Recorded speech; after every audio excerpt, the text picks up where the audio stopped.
अस्सलाम वालेकुम नाज़रीन, प्रोग्राम टैक्स और के साथ मैं हूं ज़ुल्यूबी। नाज़रीन, किसी भी मुल्क की तरक्की का राज टैक्सेस पर मबनी होता है। जितने ज़्यादा टैक्स जमा होंगे, मुल्क की तरक्की और आवाम की खुशहाली में इजाफा करेंगे। और जो मुल्क से टैक्स इकट्ठे किए जाते हैं उनको दो मेन हिस्सों में तकसीम किया जाता है, डायरेक्ट टैक्सेस और इनडायरेक्ट टैक्सेस।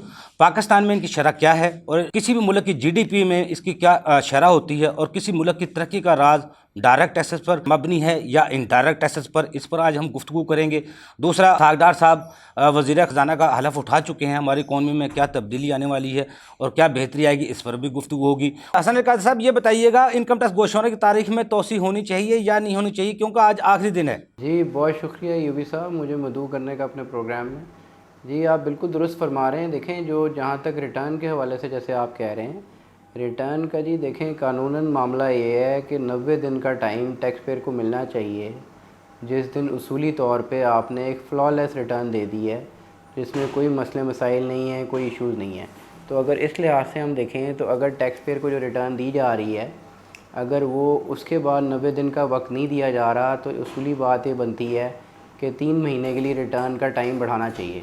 अगर आप नहीं बढ़ा पा रहे तो वो गलत है, और कानून ये कहता है कि टैक्स पेयर को आपको एक्सटेंशन देनी चाहिए, और एक्सटेंशन जो है वो उसका कानूनी हक़ है। हसन अल कादरी साहब, एफबीआर ने रिफंड्स के कॉलम में 27 सितंबर को कॉलम को ओपन किया, लेकिन उसमें सेक्शन 170 के तहत ये शर्त लगाई गई, जो एप्लीकेशन देगा उसका जो रिफ़ंड है एडजस्टमेंट उसकी होगी। इस पर आप क्या कहेंगे? जी अयूबी साहब, जहाँ तक आपने सेक्शन 170 का जिक्र किया, इस पर मैं आपको तवज्जो दिलाना चाहूँगा सेक्शन 120 की तरफ। देखें, जब आप रिटर्न जमा कराते हैं तो इनकम टैक्स ऑर्डिनेंस की रूह से आपकी रिटर्न डीम्ड हो जाती है।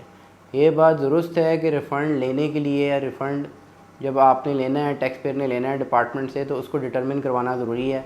लेकिन जहाँ तक ये शर्त रखी गई है कि रिफ़ंड एडजस्ट करने के लिए भी एप्लीकेशन दी जाए, तो इसमें जो है मैं ज़ाती तौर पे समझता हूँ कि एक कदगन लगाया गया टैक्स पेयर के लिए, और ये बिल्कुल गलत है। जो पहले चल रहा था, जो डीम्ड रिफ़ंड है, उसको एडजस्टेबल होना चाहिए, और एडजस्ट करने के लिए जो मामला है वो उसी तरह होना चाहिए जैसे पहले कानूनी तौर पे होता रहा है। और देखें, ये कोई नया कानून नहीं है। जहाँ तक सेक्शन 170 की बात करें या आप सेक्शन 120(3) की बात करें, जहाँ की भी बात करें, मामला यही है कि ये कानून पहले भी था और आज भी है।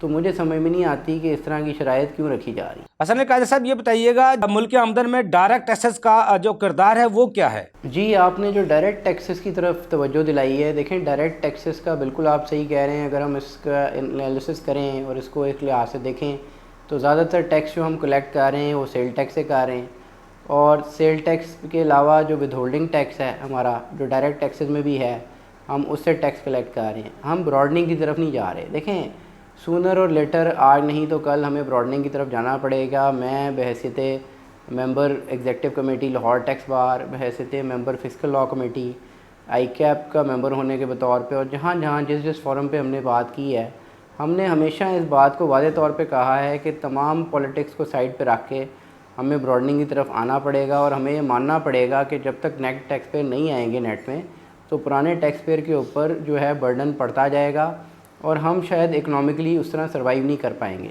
तो अगर हम इकनॉमिकली सर्वाइव करना चाहते हैं, और हम ये चाहते हैं कि एक ऐसा तरीक़ेकार वज़ा किया जाए जहाँ पे हम प्रॉपर काम कर सकें इकनॉमिकली, तो ज़रूरी है कि हर शख्स टैक्स जो उसको ड्यू है, ड्यू टैक्स ज़रूर अदा करे। और एक पाकिस्तानी होने के नाते मैं समझता हूँ ये हमारी अवलीन तरजीह भी होनी चाहिए।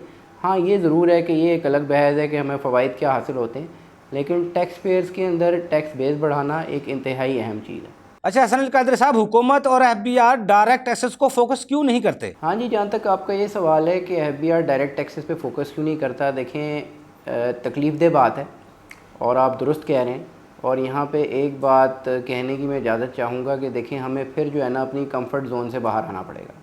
अगर एफबीआर या हुकूमत ये चाहती है कि डायरेक्ट टैक्सेस पे फोकस किया जाए, तो अगेन डायरेक्ट टैक्सेस का मतलब है कि आप इनकम को टैक्स करेंगे, आप लोगों के लाइफस्टाइल को टैक्स करेंगे, आप जो लोग असासा जात बनाते चले जा रहे हैं और बनाते चले जा रहे हैं उनको असेस करेंगे, और आप अल्टीमेटली ये देखेंगे कि कहाँ पे टैक्स लाए करता है, कहाँ पे टैक्स का अपॉर्चुनिटी लाए करती है, किन लोगों से टैक्स हासिल किया जा सकता है।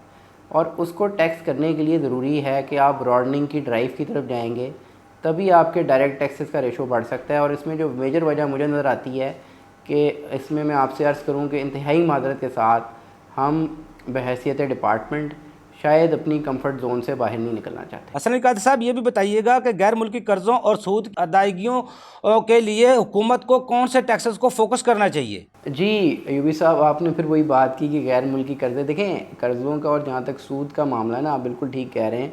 डेट सर्विसिंग अगर मैं अपनी ज़बान में कहूँ तो एक मेजर कॉस्ट है हमारे बजट की और एक बहुत मेजर प्रोपोर्शन कवर करती है।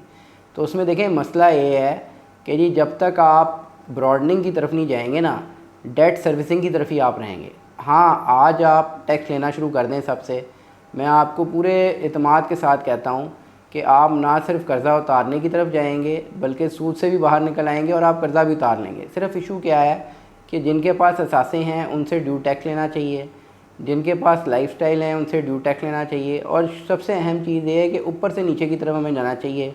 अनफॉर्चुनेटली हम अपने ही लोगों को फेवर देते आ रहे हैं और कानून कोई नहीं है, और कानून ना होने की वजह से जो मामलात हैं ख़राब होते जा रहे हैं और हम शायद वो टैक्स नहीं हासिल कर पा रहे और हम एग्ज़ाम्पल नहीं दे पा रहे जो लोगों को हमें एग्ज़ाम्पल कोट करनी है बहैसियत हुक्मरान। हसन अली कादरी साहब, आखिर में ये बताइएगा, इसहाक डार साहब वज़ीर ख़जाना बन चुके हैं और तजर्बेकार हैं, आप समझते हैं मुल्क की मुआशरत में अब बेहतरी आएगी? जी डार साहब, जी जनाब डार साहब जो हैं एज अ फाइनेंस मिनिस्टर आ गए हैं।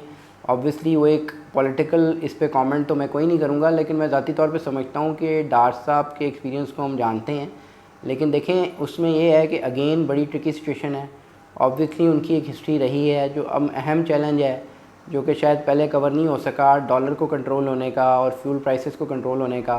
देखें अल्टीमेटली डार साहब अगर इकनॉमिक्स को जैसे समझते हैं तो बिल्कुल वही जानते हैं कि जब इकॉनमी चलेगी और बिजनेसमैन का पहिया चलेगा तो अल्टीमेटली हम टैक्सेशन भी हासिल करेंगे, हम IMF के साथ भी बेहतर पोजीशन में जा सकते हैं। Yes, he knows how to negotiate, we have no doubt about it, और हम ये देखते हैं कि आगे बेहतरी आ सकती है। लेकिन अगेन इसमें अभी कुछ भी कहना कब्ल वक्त होगा और देखते हैं जी आगे कैसे होता है। तो हमारी तरफ से उनके लिए अच्छी उम्मीदें हैं, अल्लाह ताला बेहतरी करे जी मुल्क के लिए। जी बहुत शुक्रिया हसन अली कादरी साहब, आपने हमें टाइम दिया।